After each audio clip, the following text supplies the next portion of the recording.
अब हम बात करने वाले हैं जैन दर्शन की। जैन जो दर्शन है वो आध्यात्मिक जैन दर्शन।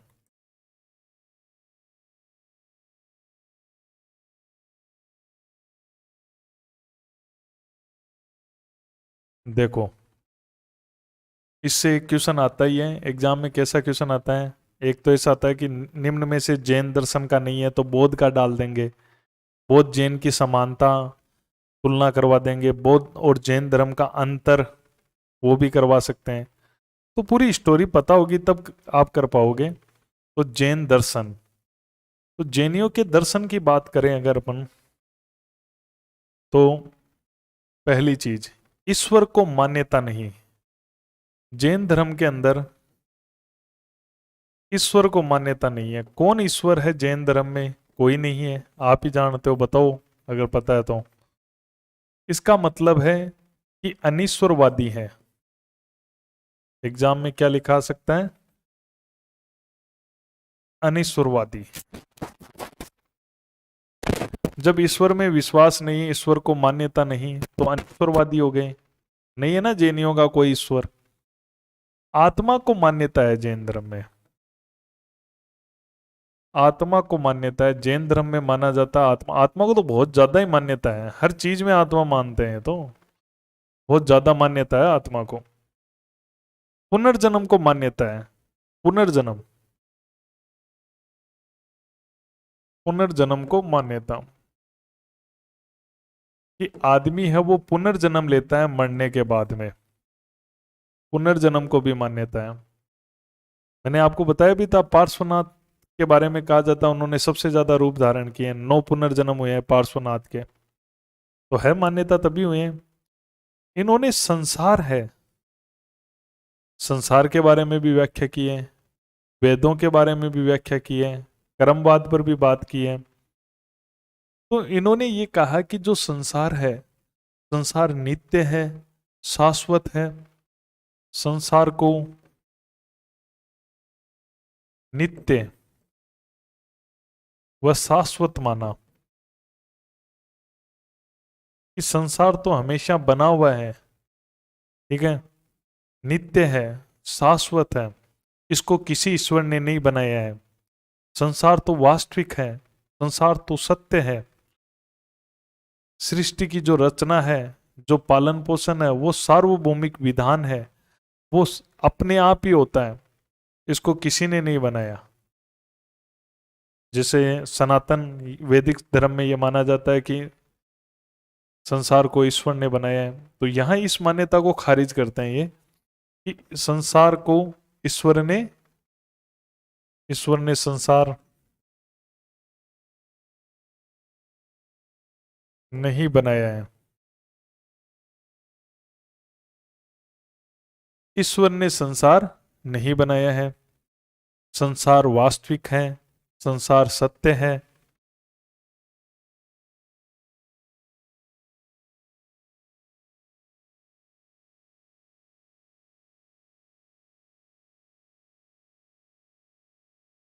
संसार वास्तविक और सत्य है। जो सृष्टि की रचना हुई है, जो संसार की रचना हुई है, जो इसका पालन पोषण हो रहा है, वो सार्वभौमिक विधान से हो रहा है। ऑटोमेटिक एक विधान है, उसके तहत चल रहा है ये। तो जो संसार या सृष्टि, एक ही बात है, संसार की जगह सृष्टि लिखा सकता है, ठीक है। तो सृष्टि के बारे में कहा है कि जो सृष्टि की रचना हुई है, जो उसका पालन पोषण हो रहा है, की रचना व पालन पोषण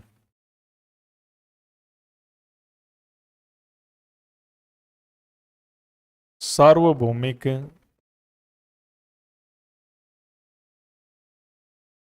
विधान है। ऑटोमेटिक ही वो चल रहा है, ऑटोमेटिक ही इस विधान से हुआ है, लिख दो, अपने आप ही हुआ है। इसमें ईश्वर का कोई हाथ नहीं है। संसार तो सत्य है, वास्तविक है, नित्य है, शाश्वत है। तो ये एक जैन धर्म की विचारधारा है। जैन धर्म है वो वेदों को नहीं मानता, वेदों को अप्रमाणिक माना है, उसको मान्यता नहीं दी है।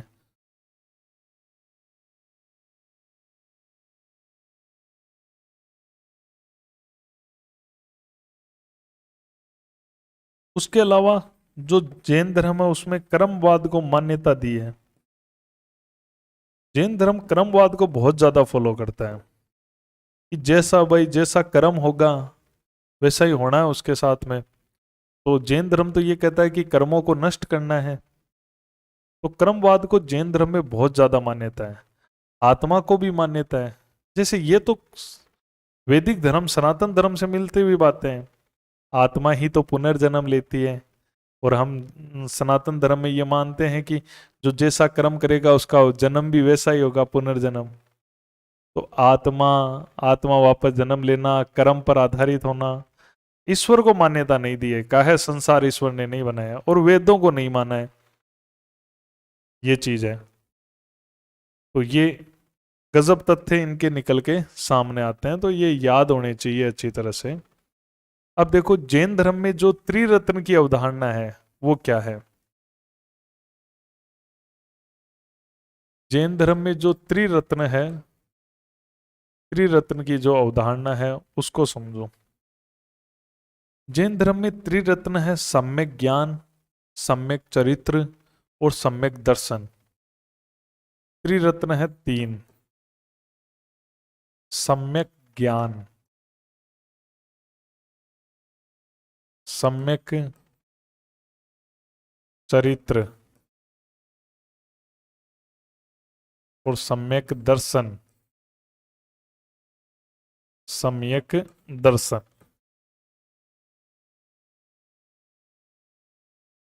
सम्यक ज्ञान यानी उचित ज्ञान।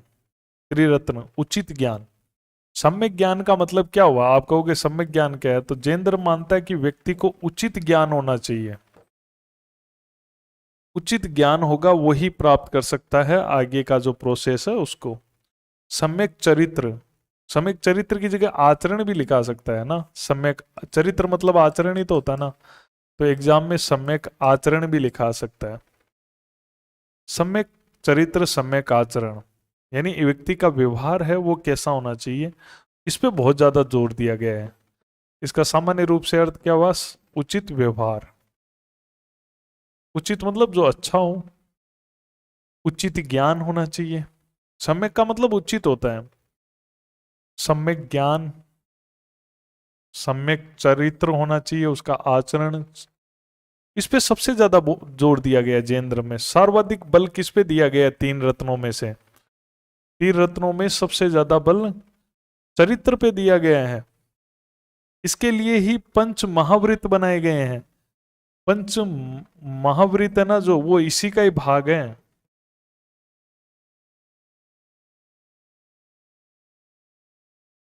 जो उन्होंने आचरण के लिए तो बताए हैं पंच महावृत। सत्य बोलो, पांच है ना, अहिंसा, अस्त्य, अपरिग्रह और ब्रह्मचर्य। अपने आचरण पर बहुत ज्यादा बल दिया गया है इसमें। सम्यक दर्शन, इसका मतलब है उचित मार्ग।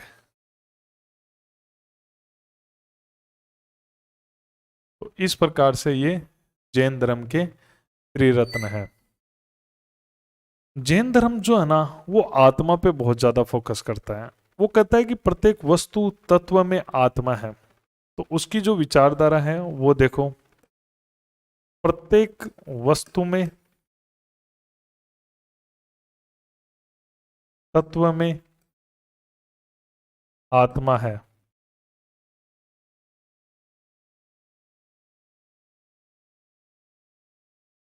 प्रत्येक वस्तु में, प्रत्येक तत्व में आत्मा है, ये विचारधारा है। प्रत्येक वस्तु और तत्व में आत्मा है। इसमें भी इसने क्या कहा है कि भाई इसको भी, वस्तु को, तत्व को भी दो भागों में बांटा है। एक तो है जो तत्व अजीव तत्व है। अजीव तत्व का मतलब क्या होता है? जो अचेतन हो, जो जड़ हो। अचेतन या जड़ तत्व, अजीव तत्व, अचेतन या जड़ तत्व। एक होता है जीव तत्व। अभी बताता हूं आपको। जीव तत्व मतलब जिसमें चेतना, ज्ञान हो।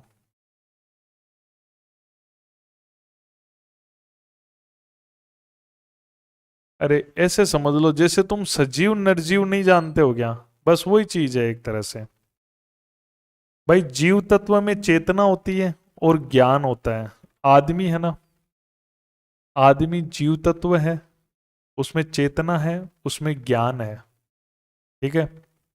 और एक है अजीव तत्व, जो अचेतन है, जिसमें चेतन करने की अवस्था नहीं है, जो जड़ है, वो अजीव है। तो वस्तुओं को, तत्वों को दो भागों में बांटा गया है जैन धर्म में, अजीव और जीव। अजीव की जगह अचेतन तत्व, जड़ तत्व लिखा सकता है। जीव मतलब चेतना जिसमें होती है, जिसमें ज्ञान होता है। अजीव को 5 भागों में बांटा गया है। अजीव को, अजीव के 5 तत्व हैं। अजीव के भी 5 हैं। एक है पुद्गल, एक है काल, एक है आकाश, और एक है धर्म। धर्म, और एक है अधर्म। अधर्म। तो इस प्रकार से 5 तत्वों में बांटा गया है।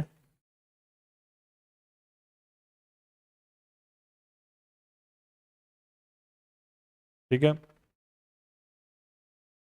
तो अजीव तत्व के 5 तत्व हो गए, पुद्गल, काल, आकाश, धर्म और अधर्म। एग्जाम में क्वेश्चन आ सकता है कि जैन धर्म के अनुसार अजीव क्या है, जैन धर्म के अनुसार जीव क्या है। अजीव मतलब अजीव में ये चीजें होगी, पुद्गल, काल, आकाश, धर्म और अधर्म। अब मैं मानव हूं, मानव के अंदर चेतना ज्ञान होता है, तो आप कहोगे सर वो जीव है। फिर अजीव क्या है? सामान्य रूप में आप, मैंने देखा निर्जीव चीजें अजीव हैं, ठीक है। लेकिन आपने देखा कि शरीर का जो मानव शरीर है वो भी तो अजीव है। अगर आत्मा बाहर निकल गई तो वो एक शव के रूप में हो गया। तो मानव शरीर, जो मानव शरीर है वो अजीव माना गया है। अंदर आत्मा है, वो है जीव, और कुछ नहीं है। आत्मा एक जगह से दूसरे शरीर में चली जाएगी, ये शरीर खत्म है, ये पुद्गल है। ठीक है। तो जैन धर्म में जो पुद्गल की विचारधारा, वो यही तो है। पुद्गल यही तो कहते हैं संसार का आधारभूत तत्व, यही तो है, पुद्गल ही तो है संसार का। आप संसार में हो, ये साबित किससे होता है? आधारभूत तत्व से। आधारभूत तत्व यही है, क्योंकि आत्मा से तो पता नहीं चलता। जैसे मानव शरीर काम कर रहा है तो वो किससे कर रहा है? उसमें जीव तत्व आत्मा है, शरीर पुद्गल है, ये संसार का आधारभूत तत्व है। ठीक है। यानी मैं कहूं तो ये मानव शरीर है पुद्गल, शॉर्ट में समझो। और यहां पर जो जीव तत्व है, इसके भी 2 पार्ट हैं, 2 तत्व हैं जीव तत्व के भी। और जीव तत्व में एक तो है आत्मा, ठीक है।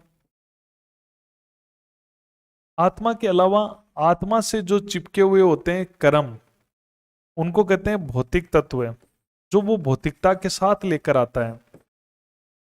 भौतिक तत्व मतलब कर्म। अब देखो, समझना इस बात को। आदमी का शरीर पुद्गल है, अजीव है, अचेतन है, जड़ है। कैसे? आदमी मर गया, क्या निकली? उसका जीव निकल गया। जीव मतलब उसके साथ 2 चीजें निकली। एक निकली आत्मा, और आत्मा के साथ जो उसने उन कर्म तत्व जो उसने कमाए थे, उसने पाप किया, पुण्य किया, जो सनातन के अनुसार पाप पुण्य जो भी उसने कर्म किए, वो कर्म उसकी आत्मा के चिपक गए और अगले जन्म में चले गए। तभी तो कहते हैं ना, जैसा कर्म किया करोगे वैसा ही फल मिलेगा। तो ये जीव तत्व है। इस चीज को आपको समझना होगा। यहां पे जो वस्तु तत्व है वो 2 प्रकार के हैं, अजीव और जीव। जीव में केवल आत्मा निकलती है, जीव निकलता है मतलब एक आत्मा, और आत्मा के साथ में कर्म, भौतिक तत्व जो उसने भौतिकता से कमाए थे, जो उसने किया वो उसका भौतिक था, वो चीज है। और पुद्गल आपका शरीर है। उसके अलावा अजीव तत्वों में काल, आकाश, धर्म और अधर्म, ये आपके अजीव तत्व के पार्ट हैं। ठीक है, जो ज्यादा समझना नहीं है फिर रट लेना है। अब देखो, अब मैं जैन धर्म के दर्शन के कुछ वर्ड बताने वाला हूं, वो आपको अच्छी तरह से समझने होंगे कि भाई जैसे वर्ड आएंगे ये होते क्या हैं। जैसे मैं कहूं कि जीव क्या होता है, एक वर्ड है जीव। जीव क्या है? तो जीव अभी आप समझ गए क्या था जीव? अभी मैंने बताया जीव दो चीजों से मिलकर बना है। किससे? उधर ही बना दूं तो क्या है, वहीं बना देता हूं तो जगह होगी तो वहां समझ लो। ये जीव क्या है आपका? ठीक है, इधर जगह नहीं है तो चलो पीछे जगह है, इतनी है नहीं, ये बना देता हूँ। जीव क्या है आपका? जीव देखो, अभी जो जीव तत्व है वो क्या है? आपकी आत्मा है। आत्मा, आत्मा पे क्या चिपके हुए हैं? आत्मा, आत्मा जब निकलती है आत्मा के साथ क्या होंगे? भौतिक तत्व होंगे। भौतिक तत्व, आप कहोगे भौतिक तत्व होते क्या हैं? तो भौतिक तत्व जो आपने कर्म कमाए थे, जो आपने बंधन कमाए थे, जो आपने संसार में, वो बंध के आपके साथ में आएंगे। बस आत्मा और भौतिक तत्व जो उसके साथ है वही जीव है, बराबर जीव, यही जीव है। और जीव का परम लक्ष्य क्या है अब? जीव का परम लक्ष्य यही है जैन धर्म के अनुसार कि आप इस आत्मा से इस भौतिक तत्व को निकाल दो, इस कर्म को निकाल दो, आपको मोक्ष मिल जाएगा। इन कर्मों से मुक्ति पानी है बस।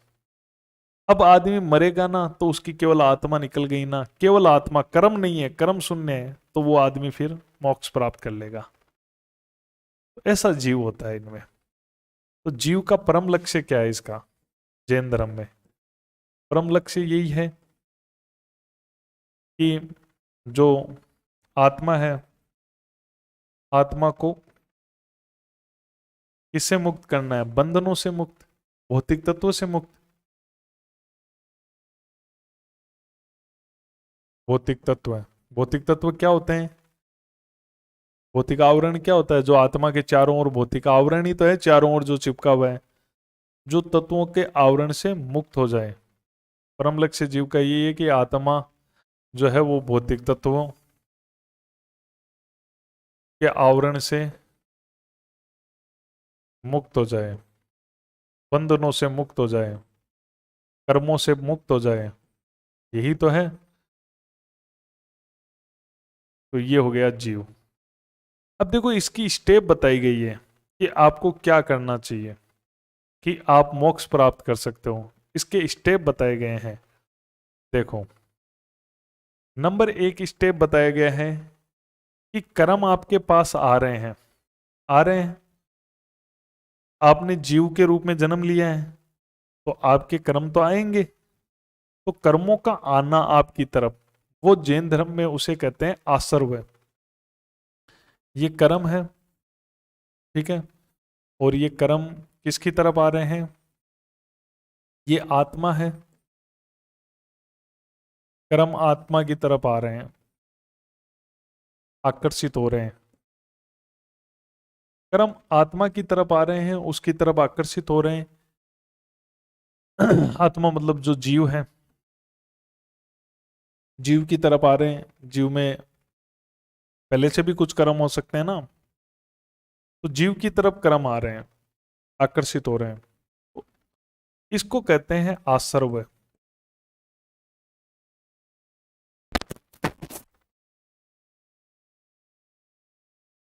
धर्म में कर्म का जीवों की ओर आकर्षित होना, इसे आसर्व की स्थिति कहा जाता है। सेकंड देखो, इतना इजी कोई नहीं समझा पाएगा, आप समझो बस। जो कर्म है ये आपका जीव है। कर्म इधर आए, आ रहे हैं और आकर इस जीव में विलय हो रहे हैं। इसमें कर्म विलय हो रहे हैं, अब कर्म इसके आके विलय हो रहे हैं, तो ये स्थिति है बंधन।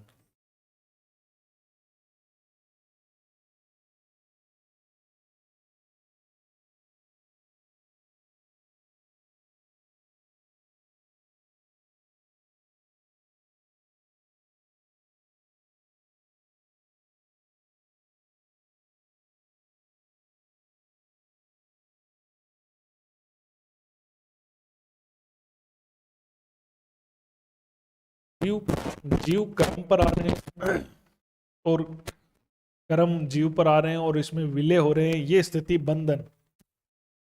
भाई पहले तो आ ही रहे थे ना, ये स्थिति आसरो, अब कर्म विलय हो गए तो बांध लिया ना, तो बंधन कहलाता है ये।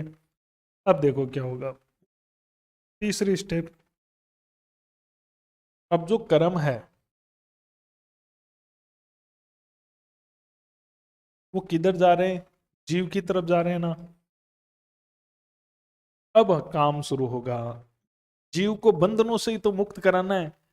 बंधन मतलब जो कर्म उसमें विलय हुए हैं उनसे ही तो मुक्त कराना है, तभी मोक्ष मिलेगा। तो पहला काम क्या करना है कि जो कर्म है, पहले तो आ रहे हैं, ये कर्म आ रहे हैं, इनको रोको, आने ही मत दो जीव की तरफ।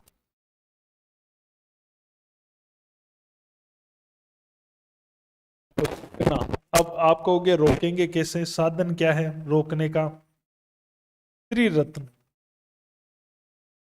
जैन धर्म कहता है कि त्रिरत्नों को फॉलो करो और कर्म को रोक लो।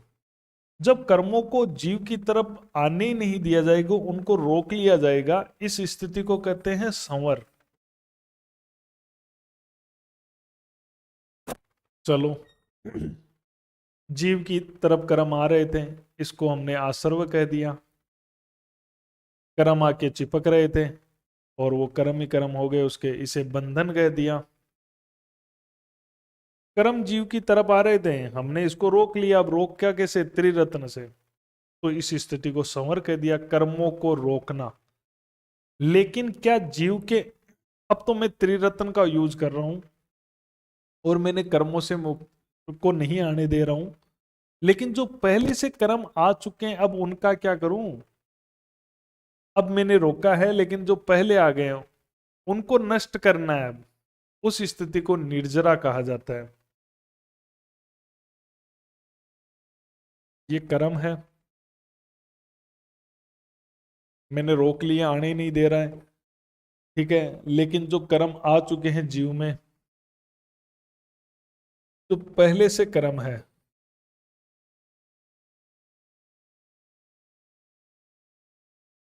को नष्ट करना। पहले से जो कर्म है उनको नष्ट करना, तो ये स्थिति क्या कहलाती है?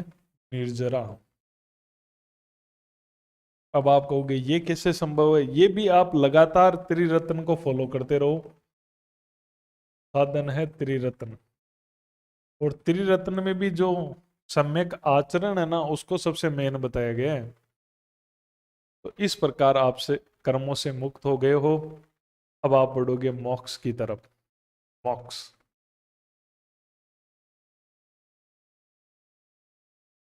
मोक्ष क्या है? जैन धर्म के अंदर जो मोक्ष है वो है कर्मों से मुक्त होना। फिर आदमी का पुनर्जन्म नहीं होगा, जीवन और मरण से वो मुक्त हो जाएगा। तो मोक्ष क्या है? कर्मों से मुक्त होना।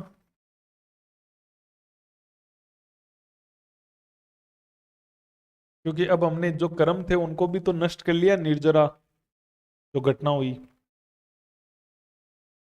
जीवन मरण से मुक्त।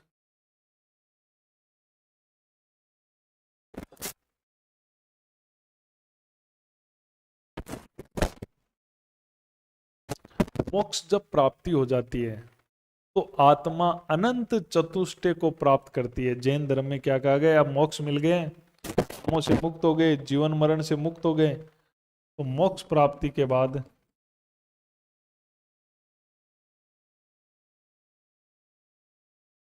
आत्मा अनंत चतुष्टय को प्राप्त करती है। ध्यान रखना, अनंत चतुष्टय की अवधारणा किसमें है? जैन धर्म में है। अनंत चतुष्टय को प्राप्त करती है।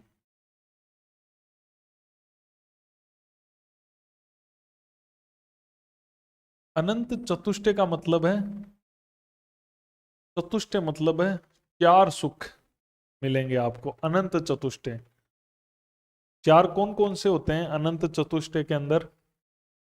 नंबर एक, आप प्राप्त करोगे, अनंत मतलब है खूब सारा, आपको अनंत ज्ञान हो जाएगा अगर आपने मोक्ष प्राप्त कर लिया तो। आपको अनंत दर्शन हो जाएगा, अनंत दर्शन। आपको अनंत शक्ति आ जाएगी आप में, अनंत वीर्य कहते हैं, अनंत वीर्य, अनंत शक्ति आ जाएगी आप में, और अनंत सुख आ जाएगा, अनंत सुख। तो यही तो टारगेट है आदमी का, अनंत सुख की प्राप्ति। वो आपको मोक्ष के बाद ही मिलेगी, अनंत चतुष्टय। और मोक्ष कैसे मिलेगा? कर्मों से मुक्ति पाओ। कर्मों से मुक्ति कैसे पाओगे? त्रिरत्न से। पहले तो आप कर्मों को रोको, संवर करो, फिर लगातार फॉलो करते रहो, तो आपके अंदर जो कर्म है वो भी नष्ट हो जाएंगे, जो पहले से चिपके हुए बंधन है। तो ये है मोक्ष। उसके अलावा अगर अपन बात करें तो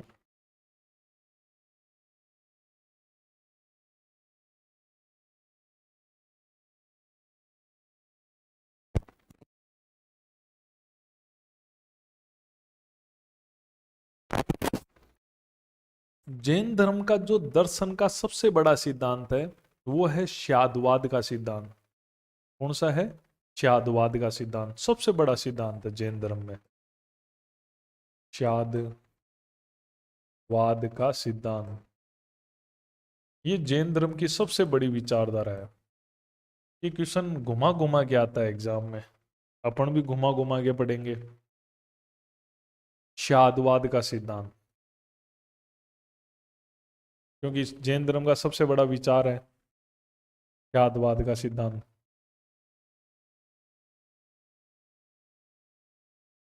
श्यादवाद का सिद्धांत, इसे श्यादवाद का सिद्धांत कहा जाता है। इसे एक और नाम से, तो एक तो ये श्यादवाद का सिद्धांत है, इसे ही कहते हैं अनेकांतवाद का सिद्धांत। अनेकांतवाद का सिद्धांत, और इसे ही कहा जाता है आत्मा की बहुलता का सिद्धांत।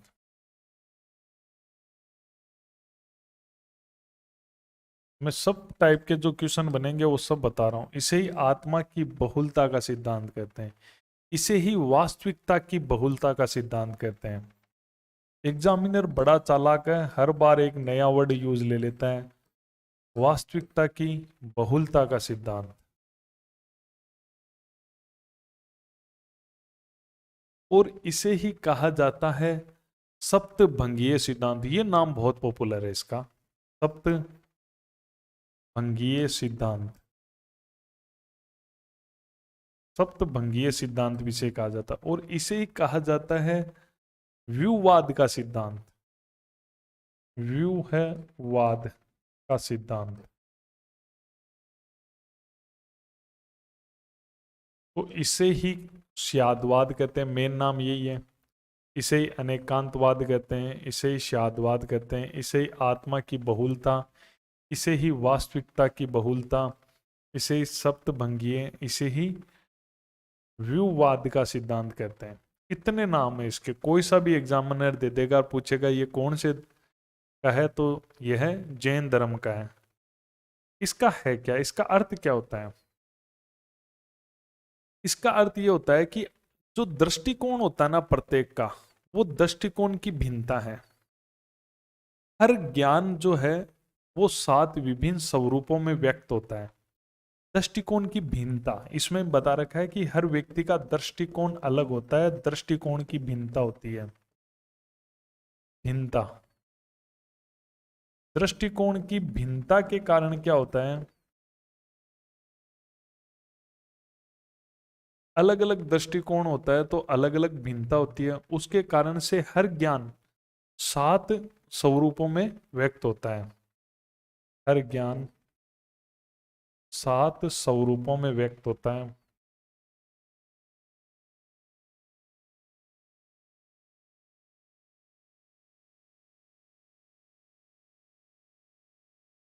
तो अभी इसके नाम भी याद हो जाएंगे आपको, ये अभी हार्ड लग रहे हैं, अभी जब इस चीज को समझोगे तब आपको याद होंगे। सात, इसमें सात सिद्धांत दे रखे हैं, सात दे रखे हैं, वो सात अपन को देखने हैं। तो सात कौन कौन से हैं देखो। इसमें बता रखा है कि शाद अस्ति, शात त भी लिखा आता है, द भी लिखा सकता है। शात अस्ति, शात अस्ति, शात नास्ति, शात नास्ति। एक वर्ड है शात अस्ति च नास्ति, शात अस्ति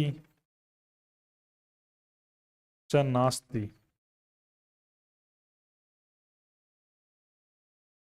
और एक है कि शाद अव्यक्तम, शात अव्यक्तम, अव्यक्तम। एक है शात अस्ति च अव्यक्तम।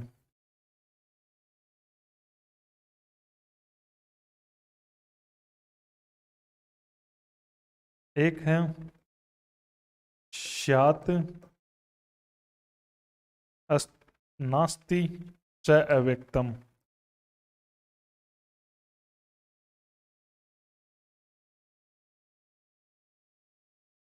ये भी हार्ड लग रहे हैं अभी आपको, रुको। शात अस्ति च नास्ति च अव्यक्तम।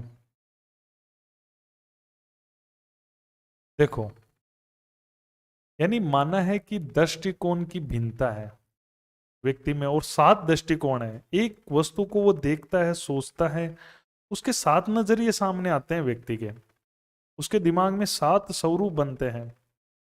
ठीक है, तो देखो नाम क्लियर हुआ, अनेकांतवाद का। एक को देखने का नजरिया अनेक है, तो अनेकांत क्लियर हुआ नाम। आत्मा की बहुलता, बहुलता का मतलब होता है अधिकता। तो यहां सात स्वरूप बताए गए हैं आत्मा के, जो दृष्टिकोण है वो सात हैं। वास्तविकता की बहुलता, जो वास्तविक स्थिति है उसको समझने का उसका दृष्टिकोण बहुल्य है, बहुल मतलब अधिक है, सात है। इसे सप्तभंगीय, यानी कि इसके सात दृष्टिकोण होने के कारण इसे सप्तभंगीय कहा गया है। व्यू, अलग अलग जो इसकी व्यू रचना है, मतलब है सात अलग अलग स्वरूप है, अलग अलग व्यू बात है। अब ये सब नाम हो गए कि अनेक है, बहुलता है, बहुलता है, सात है, व्यू है। अब शादवाद मेन जो इसका नाम है, शात अस्ति, शाद शाद से ही तो ये शादवाद बन गया ना, ये रहा। शाद का मतलब होता है, अपन हिंदी में कहते हैं ना शायद, तो वही है शाद, कि शायद है। तो ये शादवाद इसीलिए नाम पड़ा है क्योंकि इसमें शाद शाद सात दे रखे हैं, तो सप्तभंगी है।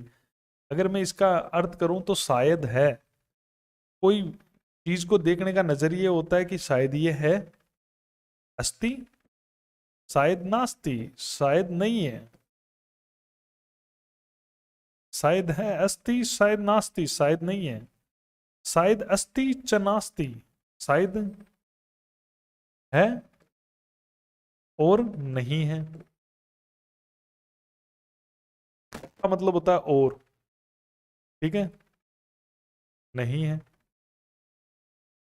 कि शायद है भी या नहीं है भी, कंफर्म नहीं है ना यहाँ। शायद अव्यक्तम, शायद अव्यक्त है, शायद कहा नहीं जा सकता, शायद व्यक्त नहीं किया जा सकता, शायद अव्यक्त है। तो शायद अव्यक्त का मतलब क्या हो गया कि शायद ऐसा भी लिखा सकता है, शायद कहा नहीं जा सकता, शायद अस्ति, शायद है और कहा नहीं जा सकता, अव्यक्त, अव्यक्त है, शायद है भी और कह नहीं सकते, शायद नास्ति, शायद है, शायद नहीं है, नास्ति है ना, शायद नास्ति यानी शायद नहीं है और कहा नहीं जा सकता, अव्यक्त है। शायद है और नहीं, नहीं शायद है और नहीं, और अव्यक्तम, कहा नहीं जा सकता, ये चीज है। शायद अस्ति, शायद नास्ति, शायद अस्ति च नास्ति, शायद अव्यक्तम, शायद अस्ति च अव्यक्तम। तो शायद है, तभी तो शायदवाद हो गया ना, शायदवाद। शायद अस्ति, शायद नस्ति, शायद अस्ति च नस्ति, शायद अव्यक्तम। एक एक को ले लो, अस्ति च नस्ति, फिर इन दोनों को ले लिया, फिर अव्यक्तम, तो फिर इसको भी शामिल कर लो, अस्ति के साथ कर लो, फिर नस्ति के साथ कर लो, फिर इसके साथ कर लो। अव्यक्तम को क्या करना है, पहले इसमें जोड़ो, इसमें जोड़ो, इसमें जोड़ो, इसमें हो गया। तो ये है अस्ति नास्ति अस्ति च नास्ति अव्यक्तम, फिर इसमें जोड़ दो अव्यक्तम को, फिर इसमें जोड़ दो और फिर इसमें जोड़ दो। ये बहुत बड़ा सिद्धांत है, शादवाद, अनेकांतवाद, आत्मा की बहुलता का सिद्धांत, वास्तविकता की बहुलता का सिद्धांत, सप्तभंगीय सिद्धांत, व्यूवाद का सिद्धांत, यही है वो पूरा। ये जैन धर्म का दृष्टिकोण है, भिन्नता। ये भी पूछ सकता है दृष्टिकोण की भिन्नता है ये, इसके कारण ही तो बने ना। हर आदमी का नजरिया अलग है, दृष्टिकोण अलग है, उसके आधार पे ये बना है। जैन धर्म में बात करते हैं ज्ञान की, एक व्यवस्थित तरीके से बता रहा हूं, तुम देख लो इसको। ट्यूशन आते हैं, बहुत आते हैं, भर भर के आते हैं। जैन धर्म में जो ज्ञान है वो अलग अलग टाइप का बताया गया है।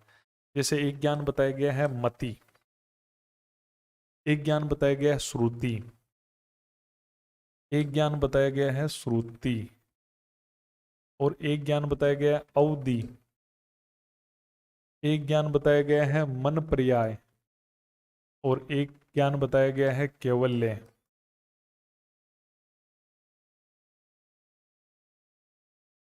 कैवल्य, मति, श्रुति, अवधि, मन पर्याय और कैवल्य। मति होता है इंद्रियों से ज्ञान। मति क्या होता है, इंद्रियों से ज्ञान। जो इंद्रियों से ज्ञान होता है उसे मति कहते हैं। श्रुति क्या होता है, श्रवण ज्ञान। श्रवण ज्ञान क्या होता है, श्रुति होता है। अवधि क्या होता है, दिव्य ज्ञान। अवधि होता है दिव्य ज्ञान।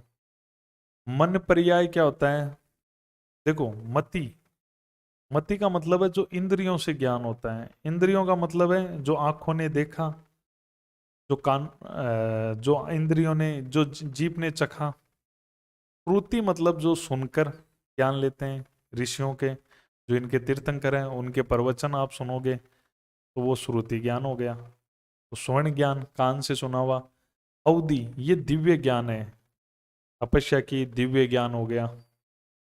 इंद्रियों से हुआ, आंखों से हुआ, इंद्रियां छूने से हुआ वो इंद्रिय ज्ञान, सुनकर हुआ वो श्रुति ज्ञान। सुनेंगे क्या, प्रवचन सुनेंगे, उपदेश सुनेंगे। अवधि ज्ञान जो दिव्य ज्ञान है, ठीक है। मन पर्याय, अन्य व्यक्ति की मन मस्तिष्क की बात समझ लेना। तो अन्य व्यक्ति होता है कि मन मस्तिष्क की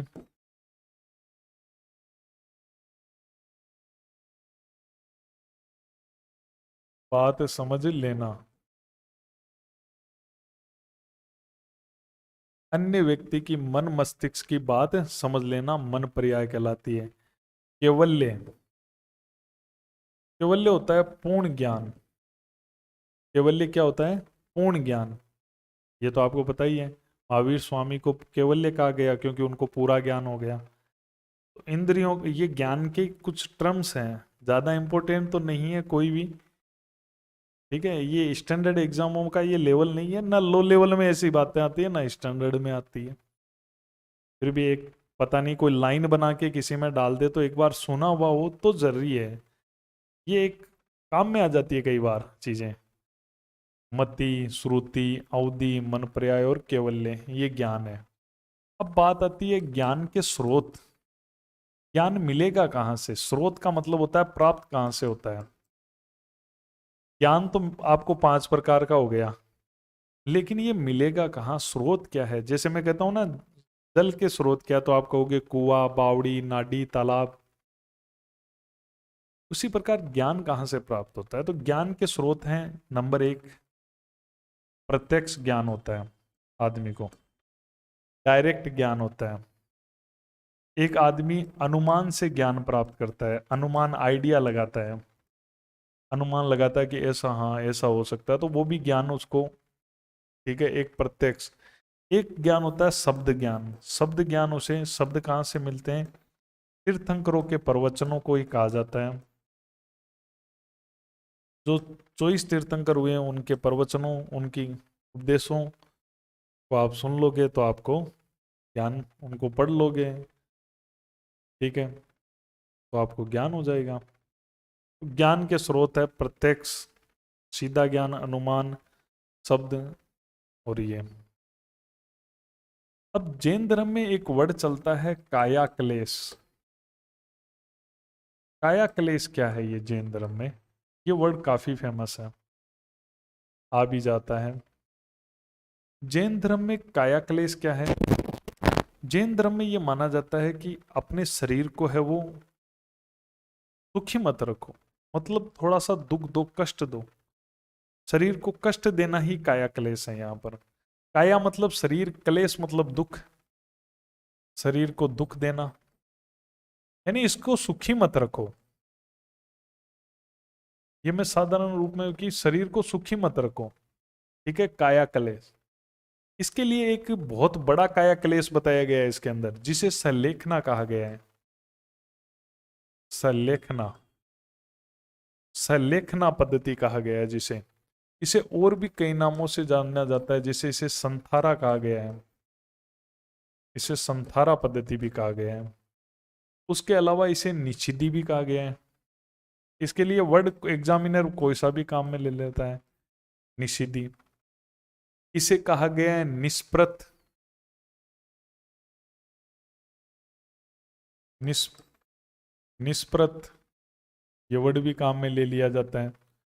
इसके लिए कार मरण वर्ड, कार मरण वैकुंड इसे कहा जाता है, कार मरण वैकुंड।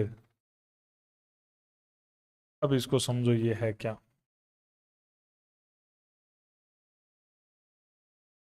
जैन धर्म में क्या है, सलेखना पद्धति चलती है। ये काया क्लेश की सबसे बड़ी पद्धति है। संथारा, निषिद्धि, निष्प्रत, कामरण वैकुंठ। इसमें क्या होता है कि व्यक्ति को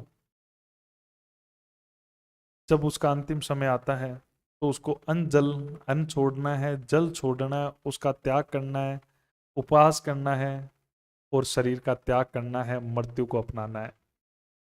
यह है सलेखना, संथारा, निषिद्धि, निष्प्रेत। आपको पता है बड़े बड़े शासक हुए हैं जिन्होंने संतारा किया, जैसे चंद्रगुप्त मौर्य जो जैन धर्म को फॉलो करता था, उसने भी अंतिम समय अपना स्वर्ण बेलगोला के अंदर, कर्नाटक के अंदर पहाड़ी पर चला गया और वहां पर अंजल का त्याग कर दिया, चंद्रगिरी पहाड़ी पर। तो वो संलेखना है, वो संथारा है। आज भी जैन संत अपने अब जब प्राण त्यागते हैं, तो उससे पहले वो संथारा धारण करते हैं। तो संथारा क्या होता है? अन्न जल का त्याग कर देना, अन्न जल का त्याग करना, मतलब उपवास रखना, उपवास करना, ठीक है, और शरीर का त्याग करना, मृत्यु को चुनना, मृत्यु का वरण करना। अपने आप मृत्यु आएगी। अन्न और जल छोड़ देंगे तो आज नहीं, कल, परसों, जब अंतिम समय आएगा, तब शरीर से, पूर्ण रूप से शरीर से प्राण निकल जाएंगे। ये सल्लेखना है, ये जैन धर्म का दर्शन है। देखो, अब समझ लो इसको। जैन धर्म का जो दर्शन है वो, जैन धर्म में ईश्वर को मान्यता नहीं है, यानी कि अनीश्वरवादी है। ध्यान रखना, ईश्वर कौन है आपको ही पता है, जैन धर्म में कोई ईश्वर नहीं है। आत्मा को मान्यता है, इसका मतलब आत्मावादी है, आत्मा को मानते हैं। आत्मा तो मानते हैं, आत्मा तो मैंने बताया ना, हर चीज में आत्मा मान रहे हैं। इनका तो टारगेट ही यही है कि आत्मा से कर्म को अलग कर दो, मोक्ष ले लो। पुनर्जन्म को मान्यता है, खुद पार्श्वनाथ ने 9 पुनर्जन्म लिए हैं। संसार को नित्य व शाश्वत माना है, ये सब मोस्ट बातें हैं। संसार को नित्य माना गया है, मोस्ट लगा दिया मैंने। शाश्वत माना गया है।